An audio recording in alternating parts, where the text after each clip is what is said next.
Hi, fellow Toastmasters, and welcome to this conversation with Sanat.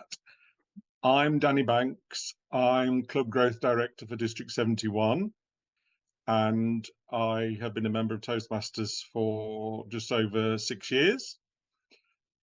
I'd like to introduce Sanat, who has over the years become a good friend of mine, not just a fellow Toastmaster. He is currently Division E Director for Toastmasters in District 71. For those of you who don't know Division E, it's the Midlands of England, from Northampton up to Sheffield and from the East Coast to Wales. So I'd just like you to pass over to Sanat so he can introduce himself, and then we'll get started. Hi, everyone. It's my absolute pleasure and privilege to be with you, Danny, here today, and as well as the audience. And I'm excited because I've really enjoyed my time and continue to enjoy my time at Toastmasters, and to be given the opportunity just to share some of my thoughts, some experiences, some of the feelings that I have around Toastmasters and for fellow Toastmasters is, as I say, a true privilege. So I'm very much looking forward to this day and to sharing with you, Danny. Brilliant. Yeah, thanks, Sanat. I suppose what I'd really like to know is, why did you join Toastmasters in the first place? What drove you to the organisation? That's a great question. I mean, I was in my mid-50s when I discovered Toastmasters. And I own my own business. I often have to make presentations. So being capable of speaking and putting across ideas was something that I was expected to do in my business and fairly familiar. But, for me, I was at a business networking meeting.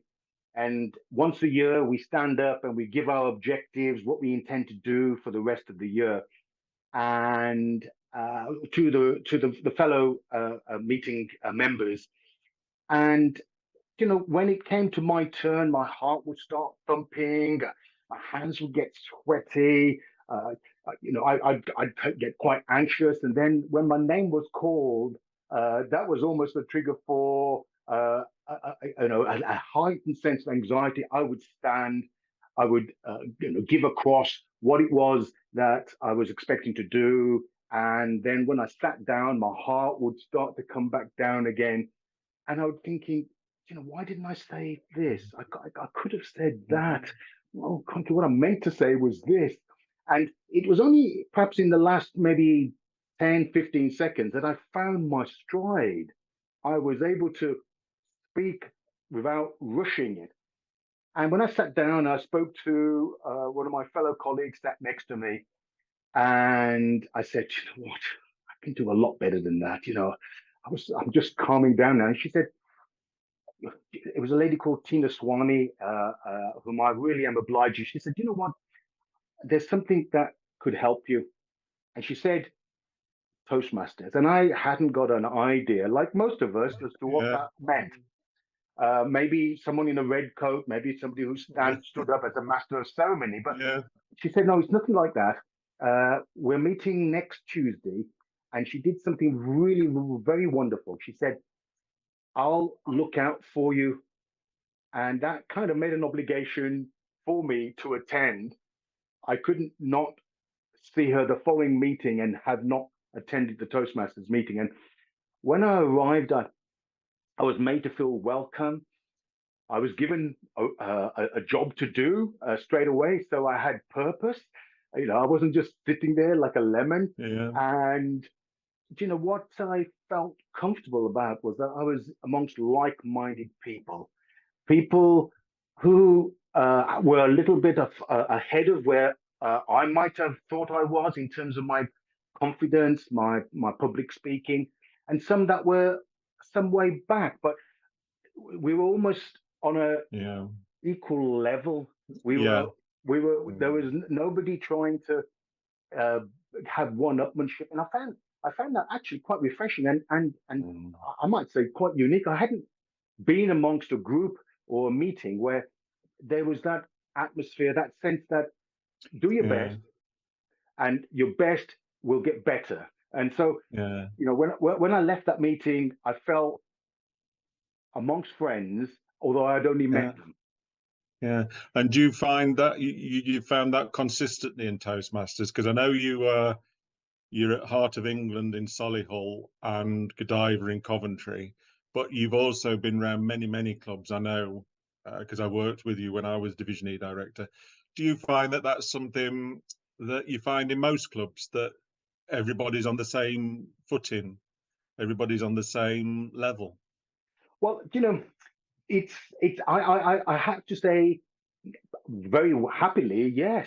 I've attended physical meetings, and I've also attended meetings online. I have very good friends at Lisbon international speakers, and what is truly comforting is that whichever club you have the good fortune to attend, either physically or online, you know what you're going to expect. There's a consistency, there's a format, there's a familiarity, and Yeah.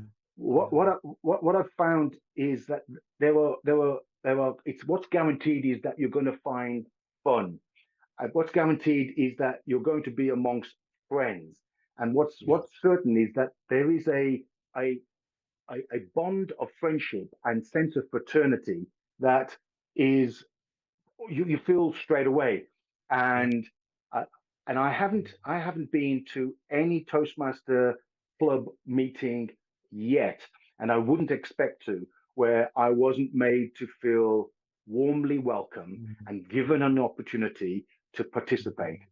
I mean, one of Yeah. our founder, Dr. Ralph Smedley, he said that we learn best in moments of enjoyment.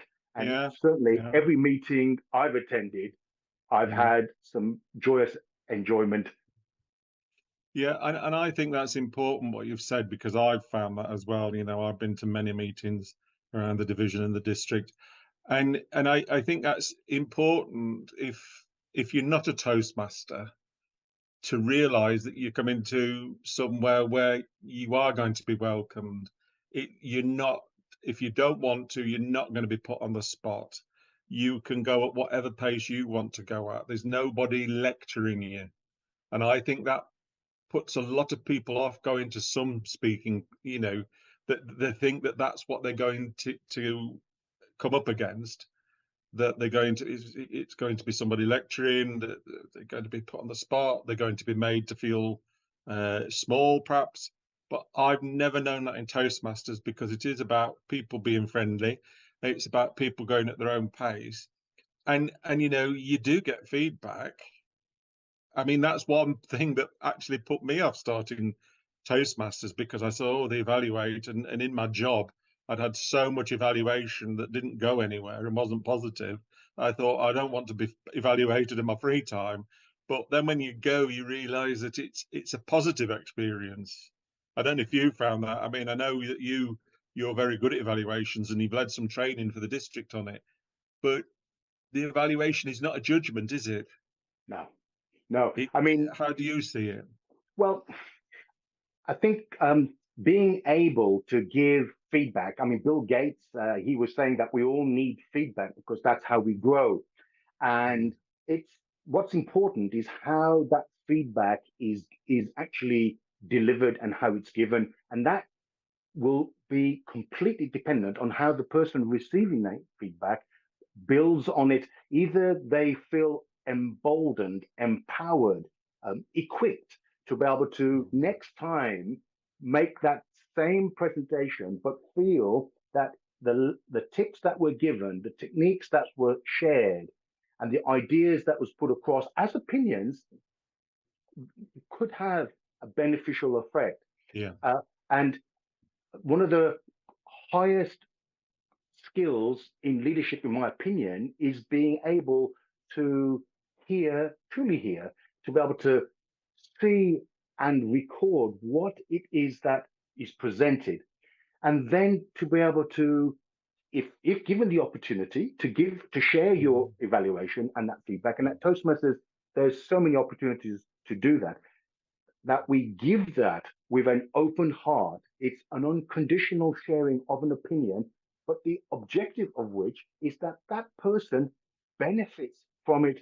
We take nothing away, and there's never any belittling. What we're looking to do is to No. grow and to lift Yeah, that absolutely. person and give them Mm, some techniques and some ideas that for next time they might consider to use, which will give them greater confidence and then be themselves and put across their ideas absolutely. and their thoughts in a much more effective Mm, way than they would have done otherwise. So for me, yeah. to have learned how to give an evaluation that has value to the person listening to it was a real Absolutely. lesson that Yeah.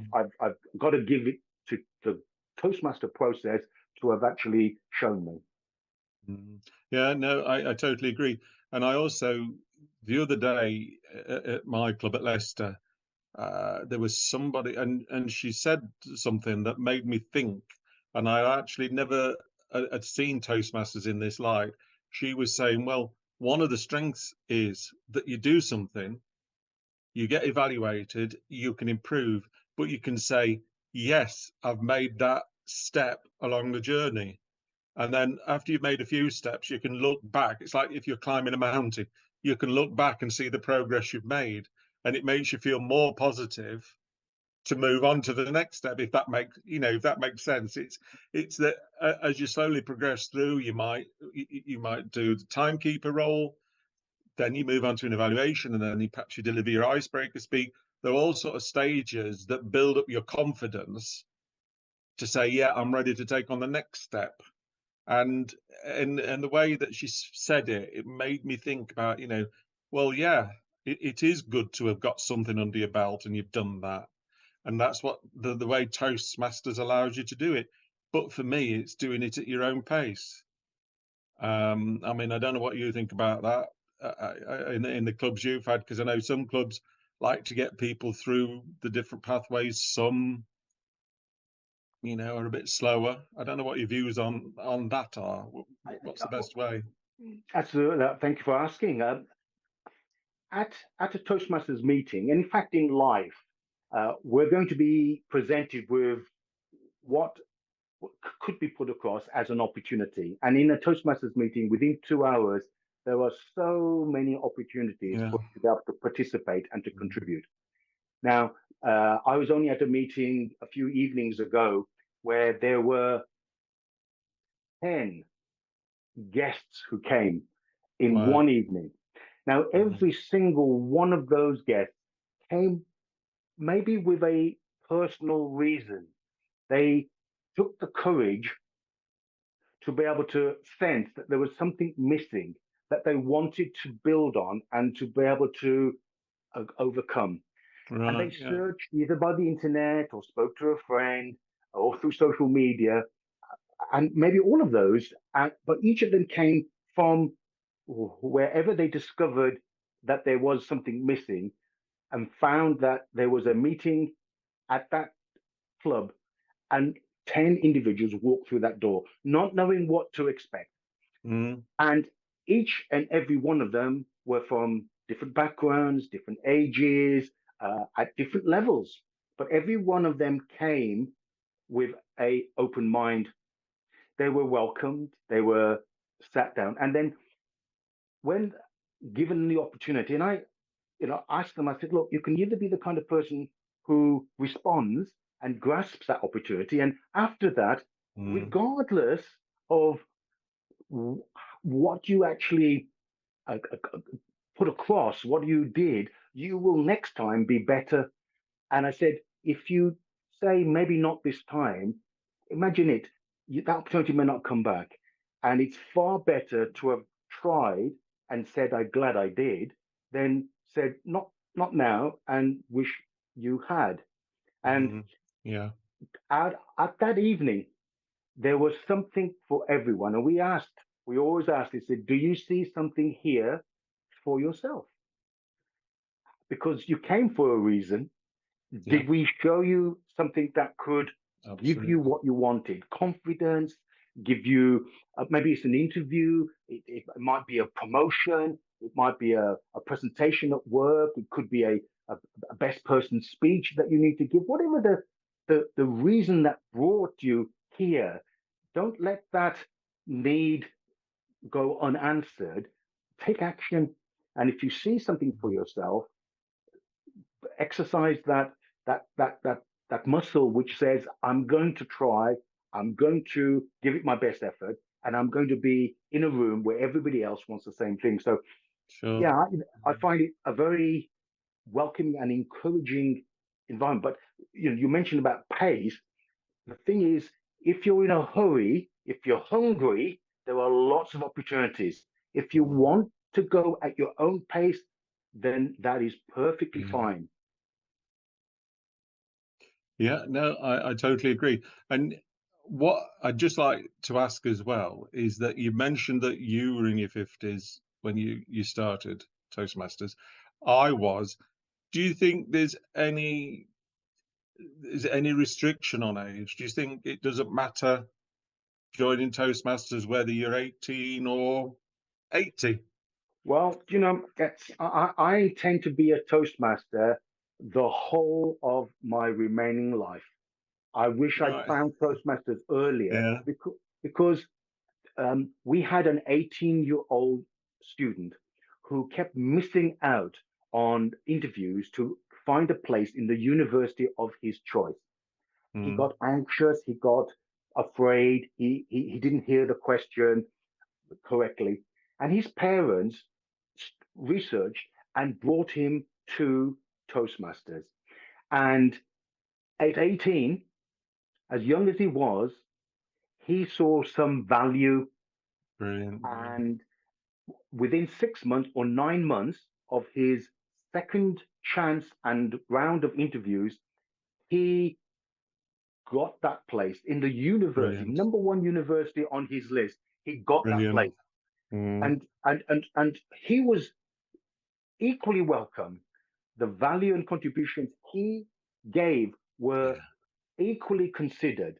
And Yeah. for a young man or young lady, a young person to feel not intimidated, to feel, Mm, someone with no hair absolutely. or white Yeah. hair, to Or feel that, curly hair. or curly hair, to feel that they are amongst friends. It was quite wonderful. And if you can embrace this early, if you Yeah. can adopt some of the Mm, qualities, and what for me, Danny, gives the great. I'm a Toastmaster now for 12 years, and I intend to be for another 20 years as long as my Zimmer frame will bring me. I will attend wherever that might be. In fact, at a care home, I might start a Toastmasters club there if that is Why the not? case.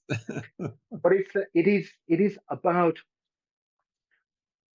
embracing the principles. And what I found the greatest value for me now is to be able to share. I mean, nobody remembers what you took away, but they will remember what you leave behind. And Right. if Yeah. I can Mm, share, if we can, as Toastmasters, those who mm, have learned, those who have benefited, absolutely. and those who have embraced something that has meant something to them, if they can share that without Mm, condition, without expecting anything in return, absolutely. Yeah. that's a huge opportunity, Mm, and I relish that. And for me, that's what keeps me coming back time and time mm. again.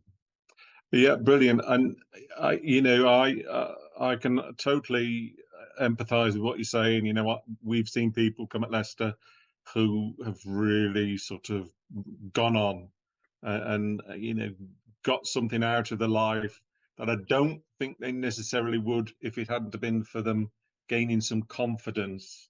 And I don't think it's just necessarily being able to speak better. I think it's that you realise you've actually done it. I think it's like what I was saying before, you've actually done it. You've stood up in front of people 2 or 3 times or whatever, and you've got gained that confidence. And then that, I think, goes into the rest of your life.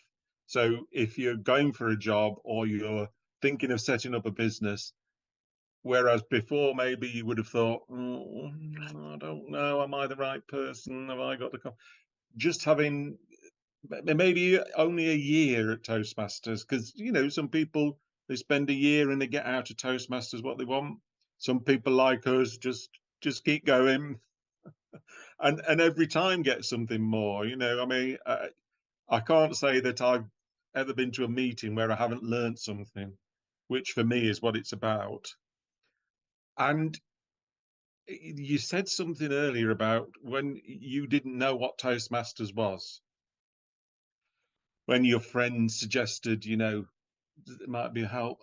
How do we get to people, do you think? Because, there is, and you're talking about the young people that are so, and I know we're working on a project which you're leading at Warwick University to go and work with some of the students there, because they're the sorts of people that are going to need Toastmaster. Well, everybody can benefit from Toastmasters, but I think how do we get the younger people, maybe through university, maybe in the first jobs, to see how valuable it is? What's your opinion on that? I really believe that every single one of us are born with the seeds of greatness.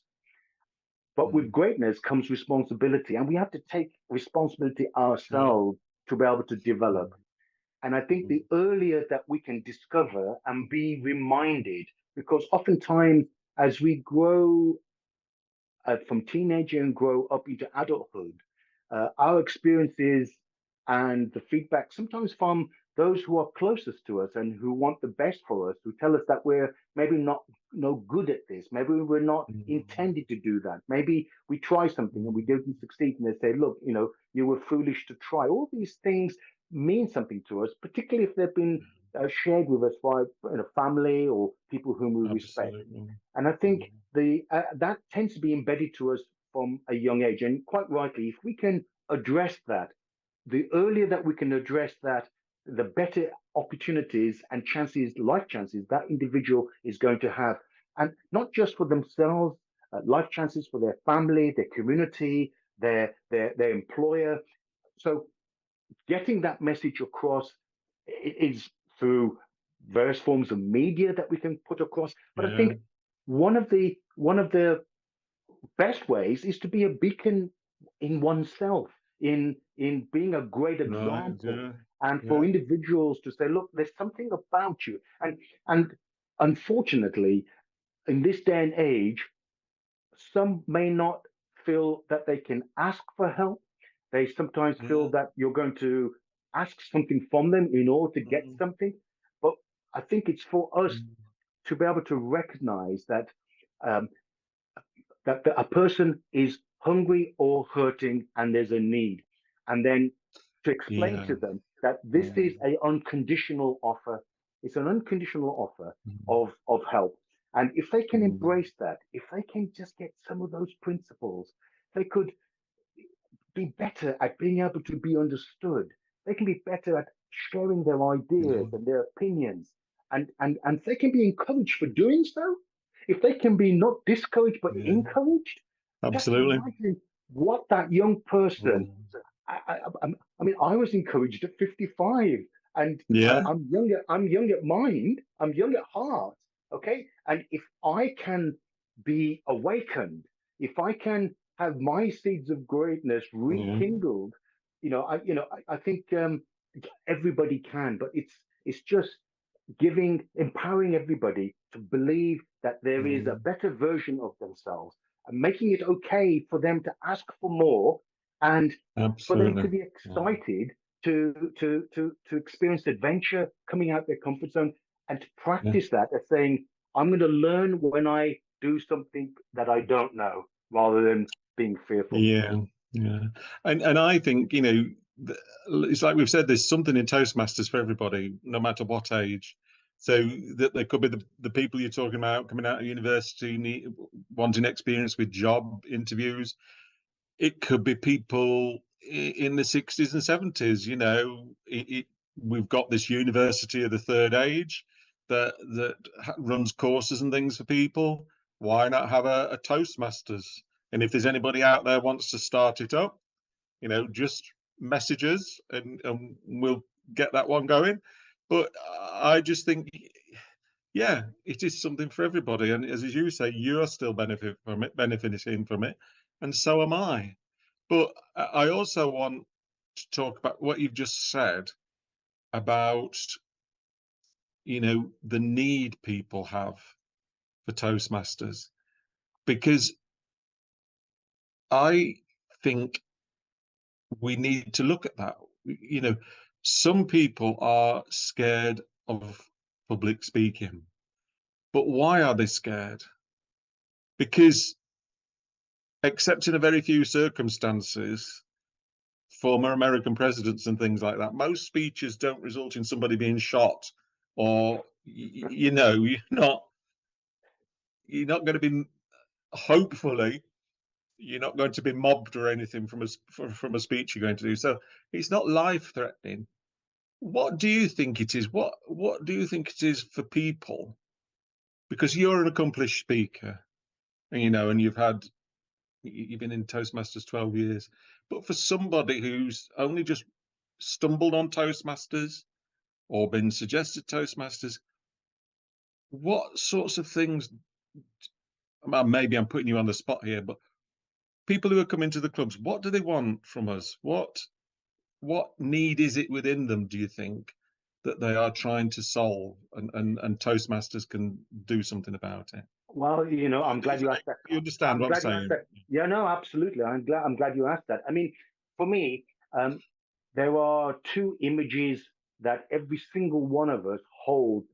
There's our self-esteem, how we see ourselves. And that's an important constraint, if you like, how we see Right. ourselves. And then there is our self-image, which is how we believe others see us. And those two things can be very different. How we see ourselves, our self-esteem, and how others Mm. see us can be two different things. And as I said earlier, others might have told us that, oh, you can't speak, you're not very good at speaking, or somebody might jump ahead of us and take all the oxygen out of a room, and we settle Right. back and let that person speak for us. We might disagree, but because they are so strong and powerful and headstrong, we give way. And again, that's how we might see ourselves, as being a person who gives way. Now, what Toastmasters can help us do is to be able to build a better image in those two areas, how we see ourselves and how we can build our own Right. self-esteem and build that Mm. self-confidence. And that self-confidence and the way that is put across can't help but help how others see us, because we build from a really strong and impressionable image of ourselves. You say, Yeah. I'm worthy, I'm worthwhile, I believe I have all the seeds of greatness. I'm amongst people who believe the same. I'm amongst people who want me to move forward at my pace with the information and the resources that I will need to be able to get to that place where I have a really good image of myself. My self Mm. esteem is way high. And then I can, by my actions, by how I express myself, by the company that I keep, my self image, how I believe others see me, Mm. Yeah. can be better, or I can get to a point where that doesn't hold me back. If I say, look, if you don't see the best in me, okay, but I'm still Mm. going to move forward. So I think Mm. it is about letting folks know that what holds us back is between our two ears, and what will bring us Yeah. forward Yeah. is a decision we make. And one of the things that I remember, Danny, is that all lasting and meaningful change starts first on the inside and Mm. works out. It doesn't Mm. come the other way around. So once Mm. we decide, an individual decides that Mm. where I've been is not enough, or where I want to go to means more to me, then I believe that they will be open to everything, every opportunity, every chance. And this is why those Yeah. guests who come to Toastmasters, they've done the searching, because they believe where they are isn't where they want to be, but Right. they're hungry to find a way of how they can get to where they want to go. And so, am I right in saying, Sanat, that you're saying it's getting the confidence and building the confidence to be who you would want yourself to be. And that's the yes, main thing that we can offer. it's having the, yeah, I think the thing is we're perhaps at school, perhaps in the playground, perhaps as we grown up, we are told not to bring out our weaknesses, our flaws, Yeah, our yeah, failings. Okay, yeah. No, don't ever fail. exactly, and Mm. so there we hide. We don't find it. Maybe we don't find it easy to ask. Maybe to expose our shortcomings. We don't want anybody to know where we're lacking. Okay, and that, because when we've done that, we make ourselves vulnerable, don't we? But I think it's Yes. important. It's important, and Mm. for me, Toastmasters, because it's not questioning, because it's not condemning, because we do not complain, because we're not doing any of those things, it is a safe place to say, do you know what? I have a fear of public speaking. And what we say is, don't let your fear chase you, but chase your fear. Chase your fear. Yeah, Build the yeah, confidence to say, what is it that yeah. I'm afraid of? Let And me chase that fear. exactly, yeah. And what is it? Coming back to that question, we're building confidence, and the way we're doing it is we're giving people the ability, the skills, the self-belief that they can actually stand in front of a group of people and produce a meaningful speech or a meaningful communication. I Do you agree that that's what we're doing, giving the sort of skills to create a speech, a structured speech, giving them the ability to use the voice, vocal variety and all that sort of stuff, and body language? Do you think all that is helping them build confidence It in is. I think themselves? the thing is, when you, Danny, you'll be in the exact position as I. When you see a wonderful presenter, once you see and hear from a great leader, and you think, wow. And the first thing Mm. that will come to your mind is, that person is impressive, is inspiring, has left with me a feeling. And we say to ourselves maybe that I can see them doing it, but I can never see myself Yeah, doing it. yeah, Okay. And what we show them is that wonderful speeches, inspiring, educational, persuasive speeches, is a speech that has techniques. It has uh, elements which makes it successful, right, yeah, persuasive. And yeah, what we show them is a series of techniques which they become aware of, and then they have in their toolkit. And then that yeah. awareness, that familiarity, Mm. will then allow them to say, aha, that's how that worked. I see how that left me with that feeling. And perhaps when I want to put across an idea, I could use that same technique. And so they will feel equipped, better equipped, able. So when Yeah. presented, rather than the nerves, rather than all of that anxiety build, they can actually use that technique and principle and method Mm. to the best effect. Brilliant. Yeah, yeah. I'm totally with you there.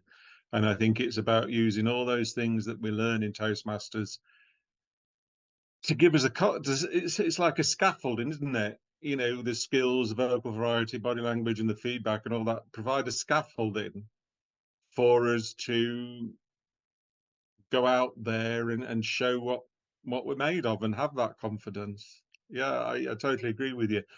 Coming back to, you started 12 years ago. What three? This is possibly a difficult question, and I know you're smiling at this one, and I think you can guess where we're going with it. What I know you've probably gained a whole lot from Toastmasters, but what would you say is the three things now that you've gained that make you a different person from the Sanat that went into that first meeting uh, From 12 12 years years ago. ago? Well, and I've changed in so many ways.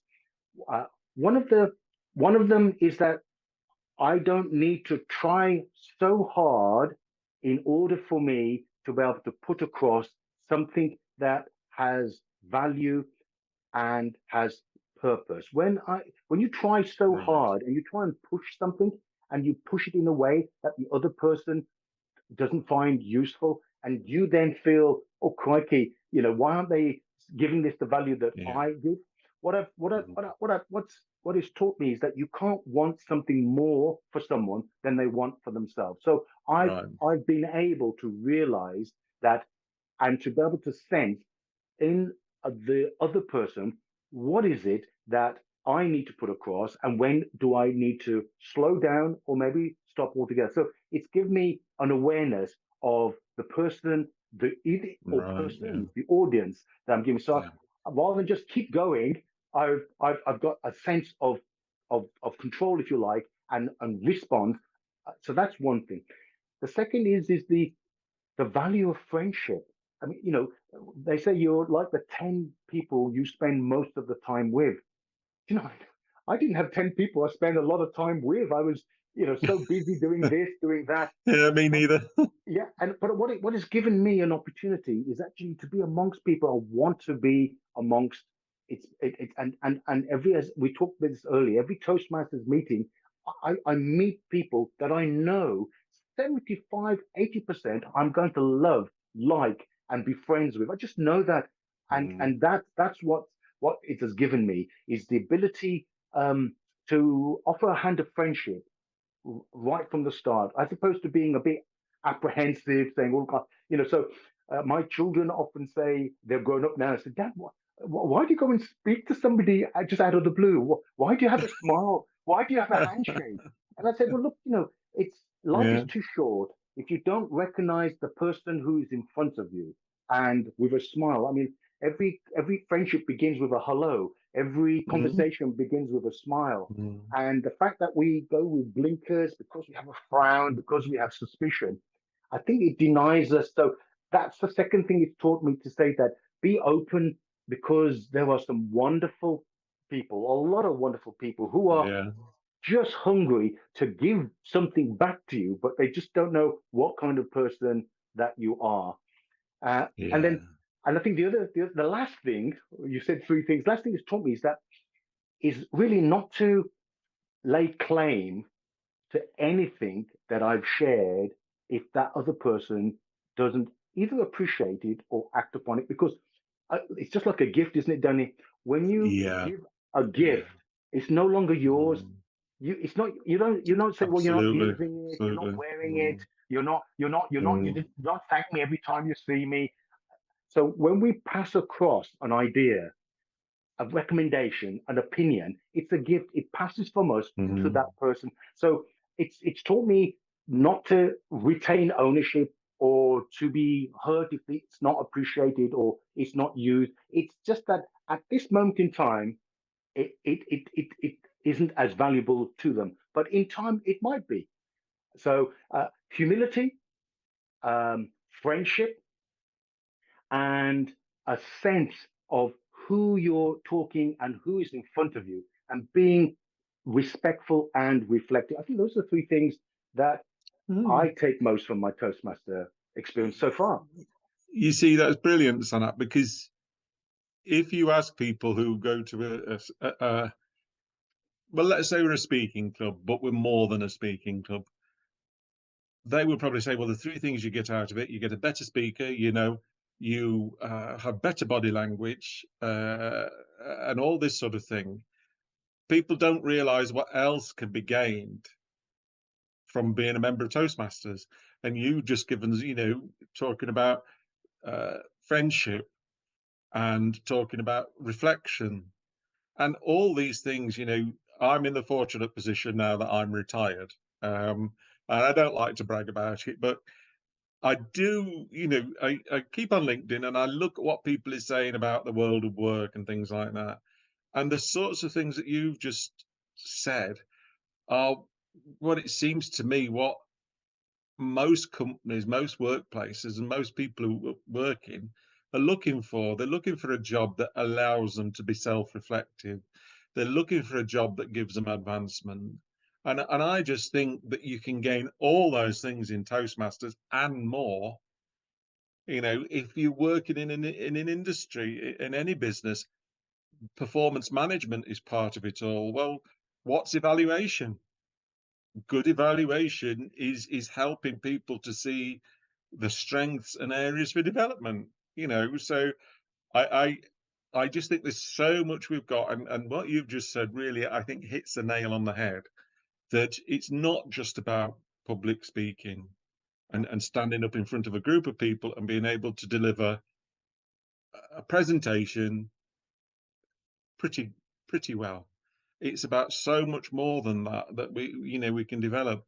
And I know I think you said earlier, it's a good, we're a best kept secret, and I hear it so many times. It's a shame because there are so many people. In my career, I didn't reach Toastmasters till I was in my 50s.